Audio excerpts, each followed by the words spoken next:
ఏంటే ఇందా నుంచి చూస్తున్నాను. ఏంటి తెగ ఆలోచిస్తున్నారు? మమ్మీ, మనం యూట్యూబ్ ఛానల్ స్టార్ట్ చేసాం కదా. చేసాం. మరి ఏదో ఒక వీడియో పెట్టాలి కదా. పెట్టాలి. ఏ వీడియో? ఫస్ట్ వీడియో కదా, ఏదైనా దేవుడిదైతే బాగుంటుంది. ఏ దేవుడిది?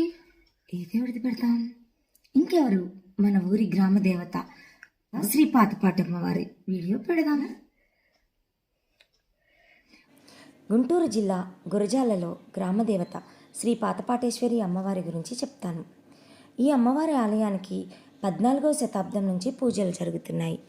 సుమారు 500 ఏళ్ల చరిత్ర కలిగిన ఆలయం ఇది.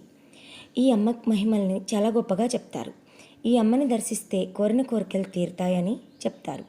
ఒకప్పుడు పల్నాటి నాయకురాలు నాగమ్మ ఈ ఊరి మీదుగా వెళ్తూ అమ్మవారిని దర్శించకుండా వెళ్ళడం వల్ల మధ్యలో ఆమె అశ్వాలు అస్వస్థతకు గురై ఆగిపోయాయట. అప్పుడు నాగమ్మ తన తప్పుని తెలుసుకొని అమ్మని వేడుకుందట. అప్పుడు అశ్వాలు తిరిగి కదిలాయి అని పెద్దలు చెప్తారు. ఈ ఆలయంలో కుమ్మరి కులస్తులు సంవత్సరానికి ఒకసారి మార్గశిర శుద్ధ ఏకాదశి నాడు పూజలు చేస్తారు. ప్రతి సంవత్సరం కోర్ల పూర్ణమి నాడు అమ్మవారి తిరునాళ్ళ చాలా వైభవంగా ఘనంగా జరుగుతుంది. మన మెగాస్టార్ చిరంజీవి తన చిన్నతనంలో గురజాల్లో ఉన్నప్పుడు ఈ గుడి గోడలపై ఆడుకునేవాడని చెప్పారు. సో ఫ్రెండ్స్, చూసారుగా మా గ్రామదేవ గురించిన మహత్యం. మీకు కుదిరినప్పుడు వచ్చి దర్శించుకోండి. చాలా మహిమలు గల తల్లి శ్రీ పాతపాటేశ్వరి అమ్మ. ఈ వీడియో మీకు నచ్చినట్లయితే please like, share and subscribe. Comment చేయడం మర్చిపోకండి. ఫ్రెండ్స్, పక్కనున్న బెల్ ఐకాన్ ప్రెస్ చేస్తే మీకు నా వీడియోస్ అన్నీ వస్తాయి.